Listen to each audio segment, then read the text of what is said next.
మనకి నరేంద్ర మోడీ గారిది అటువైపు చైనా, అదేవిధంగా జపాన్, ఈ రెండు పర్యటనలు కూడా కంప్లీట్ అయిపోయినాయి కదా. అయితే ఈ పర్యటన కంప్లీట్ చేసుకొని ఈరోజు అయితే తిరిగి ఇండియాకి రావడం జరిగింది. అయితే మరి ఇక్కడ మెయిన్గా మనం మాట్లాడాల్సింది ఎస్సీఓ సదస్సులో నరేంద్ర మోడీ గారు ఇచ్చిన ఈ స్పీచ్ గురించి ఖచ్చితంగా మాట్లాడి తీరాల్సిందే. అయితే ఇక్కడ రెండు బేసిక్ పాయింట్స్ ఉన్నాయి, వాటి గురించి మాట్లాడదాం.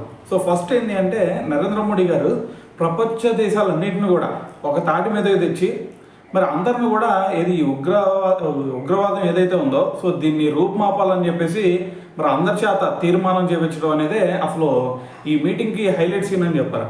ఇంకోటి ఏంటో తెలుసా, ఇంకో పక్కన ఉగ్రవాదానికి సపోర్ట్ చేస్తున్నటువంటి పాకిస్తాన్ ప్రధాని అయినటువంటి షహబాజ్ షరీఫ్ అతను ఎదురుగా ఉన్నా కూడా ఈ ఉగ్రవాదం గురించి మాట్లాడి అసలు ఇండైరెక్ట్గా చెప్పాలంటే వాళ్ళకి కౌంటర్ వేశారని చెప్పాలి. సో కొంతమంది బహిరంగంగానే ఉగ్రవాదానికి సపోర్ట్ చేస్తూ ఉన్నారు. సో మరి దీన్ని ఎట్టి పరిస్థితుల్లో మనం మట్టు పెట్టాలి అని చెప్పేసి చైనాతో కలిసి మాట్లాడారు చూడండి.